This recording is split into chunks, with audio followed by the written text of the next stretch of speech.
Guys, मी वृंदा हेंबाळकर परत एकदा स्वागत आहे तुमचं माझ्या एका नवीन व्लॉगमध्ये। तर या सगळ्यात आधी तुम्हा सगळ्यांना होळीच्या खूप खूप शुभेच्छा। Wish you all a very happy and colourful Holy.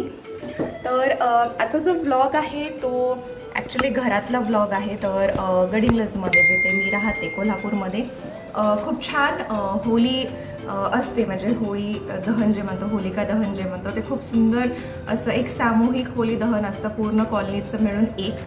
तर त्याचाच हा व्लॉग आहे। तर मी इथे आहे पण तिथे खूप सुंदर पद्धतीने साजरे केले जाते। तर मी मम्मीला म्हटलं होतं की व्हिडिओज वगैरे कर, तर त्याचा हा छोटासा व्लॉग आहे। आय होप तुमच्या सगळ्यांच्या घरी सुद्धा होलिका दहन काल झालं असेल। तर प्रत्येकाची पद्धत वेगवेगळी असते। काही जण स्वतःच्या घरापुरतं छोटीशी होळी करतात किंवा काही काही ठिकाणी पूर्ण कॉलनीची मिळून एक मोठी होळी असते।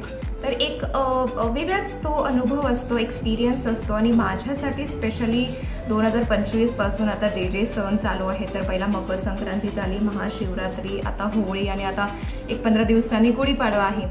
2025चे सण हे खूप एक्साइटमेंटचे किंवा एक वेगळ्याच फिलिंगचे आहेत माझ्यासाठी। आय डोंट नो, मलाच ते फिलिंग येते की सगळ्यांसाठी येते, पण छान वर्षाची सुरुवात होतीये। तर हा होळीचा व्लॉग आहे, तुम्ही बघा आणि व्लॉग कंटिन्यू करा। तर येस, आमच्या घराच्या एक्झॅक्ट समोरच ही होळी केली जाते, होळी साजरी केली जाते। तर मस्त होळी मांडून सगळे असे नैवेद्य घेऊन येतात आणि ऑफकोर्स आज पुरणपोळीचा नैवेद्य असतो। तर सगळ्यांनी मस्त पुरणपोळी करून आणलेल्या आहेत, स्वतःचे नैवेद्याचे ताट आणलेले आहेत।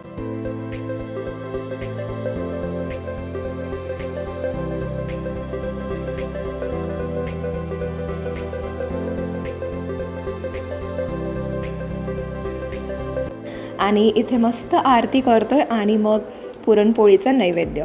आणि तुम्हाला सगळ्यांना माहितीच असेल, म्हणजे या होळीमध्ये आपण जे पुरणपोळी केलेली असते ते पुरणपोळीसुद्धा ठेवली जाते, किंवा ती जी भाजलेली पुरणपोळी असते त्याची चव नॉर्मल पुरणपोळीला बिलकुल येत नाही। म्हणजे ती भाजलेली किंवा अशी थोडीशी जळलेली पुरणपोळी ही खूप क्लास लागते।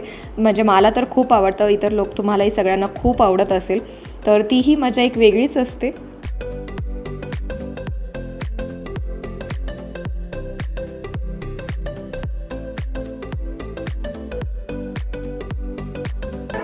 ना जाऊ नका हे द्यायचं पोरांना सगळ्यांना। हां, पोरांना द्यायचं ना खायला। हां, पोरं काही खात नाहीत, थोडं थोडं द्यायचं कामगार। हां, द्या का ते सगळं। हां, बस गोष्टी म्हणली। हां, ते पण डब्बल पुढे ते एकमेकात काढ ठेवलं तुझं भात केलं की काला करूया काय।